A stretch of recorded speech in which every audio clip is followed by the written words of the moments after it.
नमस्कार, खबरों की खबर में आपका स्वागत है। नेपाल के प्रधानमंत्री केपी शर्मा ओली सारे तिकड़म भिड़ाकर अब थक चुके हैं। उनके पास अब कोई ऑप्शन नहीं बचा है कि उन्हें प्रधानमंत्री पद से इस्तीफा क्यों न देना पड़े, क्योंकि अब उन्होंने सारे तिकड़म भिड़ा लिए। राष्ट्रपति विद्यादेवी भंडारी से मुलाकात करके संवैधानिक उपायों पर भी चर्चा कर ली। उसके बाद चीन के राजदूत जो नेपाल में है हु यानची, उससे मुलाकात करके पार्टी को एक करने के लिए प्रचंड, माधव कुमार नेपाल, झालानाथ खनल, इन लोगों को साथ लाने के लिए सारी कोशिश कर ली। और उसके साथ साथ पाकिस्तान भी चीन के साथ नेपाल के प्रधानमंत्री ओली को सुरक्षा देने के लिए लॉबिंग करने लगा। लेकिन अब लग रहा है कि सारे जितने भी तिकड़म थे इनके, वो सारे फेल हो गए हैं, विफल हो गए हैं। अब उनके पास कोई उपाय नहीं बचा है। अब केवल इमोशनल ब्लैकमेल करने की कोशिश, अंतिम कोशिश जिसको कहा जाता है, वो करने लगे हैं जनता और कम्युनिस्ट पार्टी के नेताओं को। अब उनके पास यही एक आधार बचा है। इसके लिए उन्हें 2 दिन का समय और दिया गया है कि 2 दिन तक जितना हाथ पांव मारना है उतना मार लो। उसके बाद कम्युनिस्ट पार्टी ऑफ नेपाल और प्रधानमंत्री का पद, ये दोनों जगहों से आपको इस्तीफा देना पड़ेगा, क्योंकि अब ओली का पूरा कैरियर, राजनीतिक कैरियर जिसको कहा जाता है, वो खत्म होने वाला है। एक तरफ तो पहले प्रधानमंत्री पद से इस्तीफे की बात चल रही थी, लेकिन जिस तरह से उन्होंने तिकड़म भिड़ाना शुरू किया, उसके बाद लगने लगा कि अगर नेपाल के कम्युनिस्ट पार्टी के चेयरमैन ओली रहेंगे तो उसके बाद आगे के चुनाव में नेपाल की कम्युनिस्ट पार्टी बिल्कुल गर्त में चली जाएगी। इसलिए पार्टी के अंदर से ये दबाव भी उठने लगा है कि अब आपको सिर्फ पीएम के पद से इस्तीफा नहीं देना है, बल्कि नेपाल के कम्युनिस्ट पार्टी के चेयरमैन के पद से भी इस्तीफा देना है। इसके लिए अब उनके पास 2 दिन का वक्त है, क्योंकि जो नेपाल के कम्युनिस्ट पार्टी की सबसे मजबूत इकाई जो है, संगठन है, वो उसकी जो स्टैंडिंग कमेटी की बैठक होने वाली थी, वो 2 दिन के लिए पोस्टपोन कर दिया गया है। वो बैठक सैटरडे को होने वाली थी, लेकिन अब उसको 2 दिन आगे बढ़ा दिया गया है, ताकि ओली को और समय मिल जाए सोचने विचारने का कि हमें आसानी से सम्मानजनक तरीके से इस्तीफा देना है या फिर बेइज्जती करके उनको कुर्सी से खींच के बाहर निकाला जाए। इसके लिए 2 दिन का समय दिया गया है, लेकिन 2 दिन के भीतर ही नेपाल से कोई ऐसी खबर आएगी जिसमें, जो खबर आने वाली है उसमें चीन और पाकिस्तान दोनों को भारत का जोरदार तमाचा पड़ेगा। वहां पर चीन और पाकिस्तान दोनों की घोर बेइज्जती हुई है और स्थितियां यहां तक आ गई है कि चीन की जो राजदूत हैं उसे भी नेपाल से भगाया जाएगा, उसके ऊपर भी लात पड़ने वाली है। स्थिति यहाँ तक पहुँच गई है, क्योंकि जब ये पूरा संवैधानिक संकट का दौर चल रहा था नेपाल में, तो उस समय नेपाल की राजदूत हो यांकी ने विद्यादेवी भंडारी यानी कि नेपाल के राष्ट्रपति से मुलाकात की और उन संवैधानिक स्थितियों पर चर्चा की, ताकि ये समझ में आए कि आखिरकार किसी भी स्तर पर कोई भी उपाय करके ओली की सरकार को कुछ और समय के लिए बचाया जा सकता है कि नहीं। और ये मामला जब सामने आया तो उसके बाद स्थितियां और बिगड़ गई, क्योंकि वो जो राजदूत हैं उनके ऊपर पहले से ही आरोप लग रहा था, और अब जब उन्होंने राष्ट्रपति से मुलाकात की और नेपाल की राजनीति में दखलंदाजी करने की कोशिश जो कर रही थी, वो जब सामने आ गया, मीडिया रिपोर्ट्स आई नेपाल में, तो उसके बाद चीन और पूरी तरह से घिर गया और चीन की राजदूत को भी नेपाल से बाहर करने की तैयारी शुरू हो गई है। ये सारा मामला जो हुआ है वो कहीं न कहीं भारत विरोध के कारण ही हुआ है। भारत विरोधी रुख जो प्रधानमंत्री केपी शर्मा ओली ने अपनाए रखा था, उसके कारण उनकी स्थिति बिल्कुल ही कमज़ोर पड़ गई। उन्होंने पहला तिकड़म तो ये भिड़ाया कि अब भारत को जिम्मेदार ठहराते हुए वो नेपाल के कम्युनिस्ट पार्टी के जो विरोधी गुट हैं उनके, उसमें कन्फ्यूजन पैदा करना चाहते थे। वो चाहते थे कि एक बार भारत का नाम ले लें, उसके बाद इन लोगों को कमज़ोर हो जाएगी स्थिति, क्योंकि अभी हम जो 3 क्षेत्रों पर दावा किए हैं भारत के, लिम्पुआधुरा, काला पानी और लिपुलेख का क्षेत्र को जो अपने नेपाल के नक्शे में शामिल किए हैं, उसके बाद नेपाल की जनता ये सोचेगी कि हमारा जो नेपाल का क्षेत्र बढ़ने वाला है और भारत के साथ जो विवाद इस मुद्दे पर हुआ है उसको लेके इनको हटाने की कोशिश की जा रही है, और जो लोगों के बीच प्रतिक्रिया होगी उससे ये जो विरोधी गुट के नेता हैं वो डर जाएंगे। लेकिन हुआ इसके उल्टा। जैसे ही उन्होंने भारत का नाम लिया उसके बाद इन जो विरोधी गुट हैं उनके समर्थन में दूसरे लोग भी आ गए।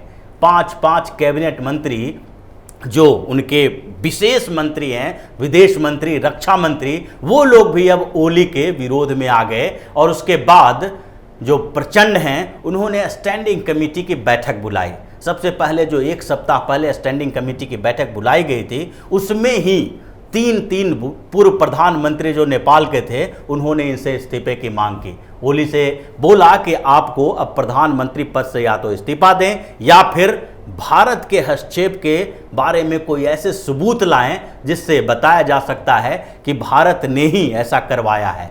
भारत करवाए या न करवाए, लेकिन जो ओली का वो रुख था, मूव था, वो कहीं न कहीं से राजनीतिक और दूसरे तरफ से डिप्लोमेटिक, कूटनीतिक, दोनों स्तर पर गलत माना जा रहा था। और ये नेपाल की कम्युनिस्ट पार्टी के कुछ बड़े नेताओं ने कहा कि अगर पॉलिटिकली देखा जाए तो भी कम्युनिस्ट पार्टी के लिए सही नहीं होगा।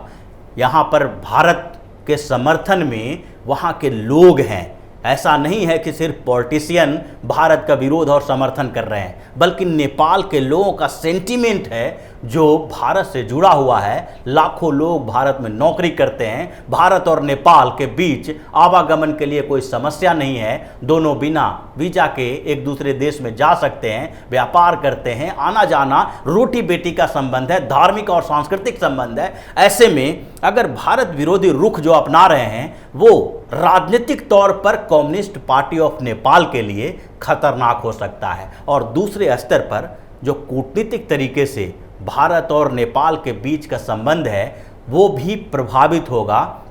जो पिछले सैकड़ों सालों से भारत और नेपाल के बीच, ये आधुनिक काल की बात नहीं है, प्राचीन काल से ही भारत और नेपाल दोनों एक दूसरे के बहुत करीबी रहे हैं। और जब भारत की आज़ादी के बाद नई सरकार बनी उसके बाद भी नेपाल हमेशा भारत के करीब रहा है। तो इतने सालों का धार्मिक, सांस्कृतिक, ऐतिहासिक संबंध कभी भी इतना जल्दी खत्म नहीं किया जा सकता है, और उसमें भी एक वैसे पड़ोसी देश के इशारे पर जो हमेशा नेपाल को हड़पने की कोशिश कर रहा है।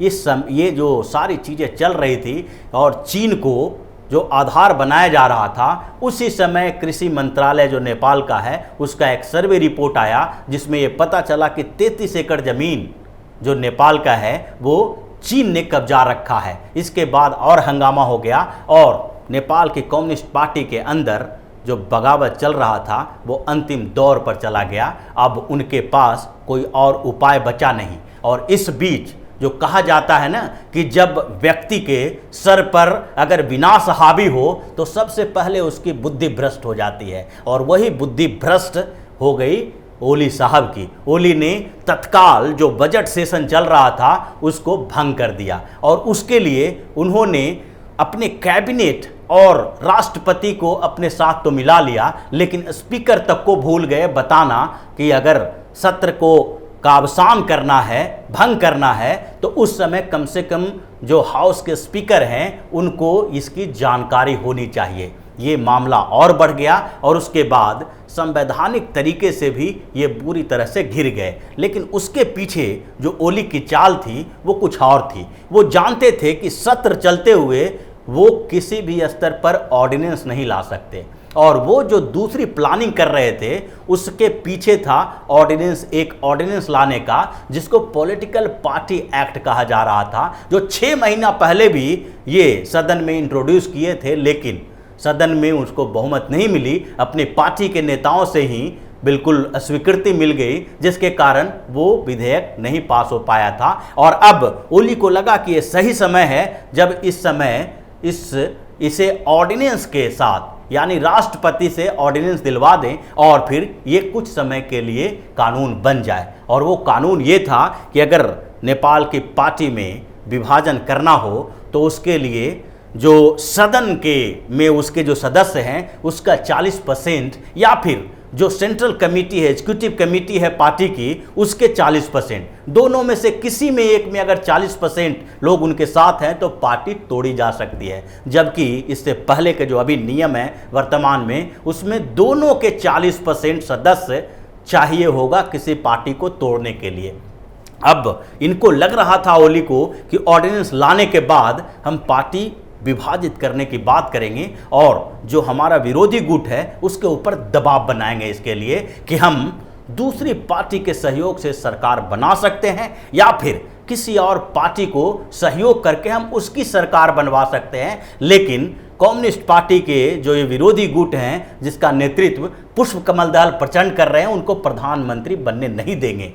यानी कि उनका मानना था, वो सोच रहे थे अभी तक कि कम्युनिस्ट पार्टी के बीच विभाजन कर लें और नेपाली कांग्रेस से शेर बहादुर देउबा से जो उनकी बातचीत हुई थी उसमें उन्होंने ये सोचा कि देउबा को प्रधानमंत्री बना दिया जाएगा और हमारा जो गुट है वो उनको बाहर से समर्थन कर देगा, जिसके कारण नेपाल में जो सियासी घमासान मचा हुआ है और जो प्रचंड माधव कुमार नेपाल, झालानाथ खनल, ये लोग जो प्रधानमंत्री की दावेदारी करके उनको हटाना चाहते हैं, इनको भी ये लगेगा कि जब हम प्रधानमंत्री बन ही नहीं सकते हैं तो ऐसी स्थिति में हम पार्टी तोड़ के क्या करेंगे। लेकिन ये सारा जो उनका तिकड़म था वो फेल हो गया, क्योंकि नेपाल की जो कांग्रेस पार्टी है, नेपाली कांग्रेस, वो भी नहीं चाहती है कि किसी भी स्तर पर भारत के साथ उसका जो व्यवहार हो खराब हो और नेपाली कांग्रेस पार्टी को कहीं भी ऐसा भारत विरोधी ठप्पा उसके ऊपर नेपाल में न लग जाए।